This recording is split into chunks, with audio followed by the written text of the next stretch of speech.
बिस्मिल्लाहिर्रहमानिर्रहीम अस्सलाम वालेकुम। ये एलजी टीवी का रिमोट है। तो रिमोट कोई भी हो, चाहे एलजी टीवी का हो, सोनी टीवी का हो या एलईडी टीवी का हो, वो ख़राब हो जाए तो उसे रिपेयर करना बहुत ही आसान है। तो पहले आपने इसे खोल लेना है और इसमें ये ज़्यादातर ये जो आगे सेंसर लाइट है ना, ये इसके टांके लूज़ हो जाते हैं। तो उस वजह से ये आप देख सकते हैं कि अब भी इसकी लेग्स जो हैं वो लूज़ हो चुकी हैं। तो इसको रिपेयर करना बिल्कुल सिंपल सा काम है।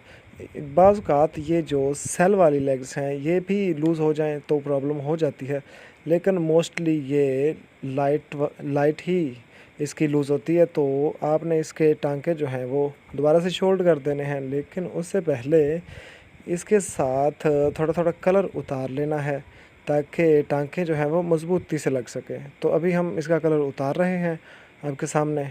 तो इसी तरह दूसरी लेग वाली साइड से भी आपने उतार लेना है। तो उसके बाद जनाब सिंपल सा काम करें कि इसे रीशोल्ड कर दें, दोबारा शोल्ड कर दें, जैसे कि आप देख रहे हैं। ये आप देख सकते हैं एक लेग भी हमने शोल्ड कर दी और दूसरी लेग भी शोल्ड करते हैं। तो ज़्यादातर ये हम बच्चे जो हैं वो इसके साथ पंगे लेते हैं, उंगलियां मारते हैं, तो उस वजह से ये लूज़ हो जाता है। तो हमारा रिमोट जो है वो काम करना छोड़ जाता है। तो अभी जनाब इसको हमने शोल्ड कर दिया है। तो बस यही इसकी प्रॉब्लम थी, इसके अलावा इसे कोई प्रॉब्लम नहीं। तो आप इसे दोबारा से क्लोज़ करके दोबारा से बंद करके ईज़िली चला सकते हैं, कोई भी इशू नहीं है। इस वक्त मेरे पास टीवी नहीं है, वरना आपको चेक कराता, लेकिन ये ओके है।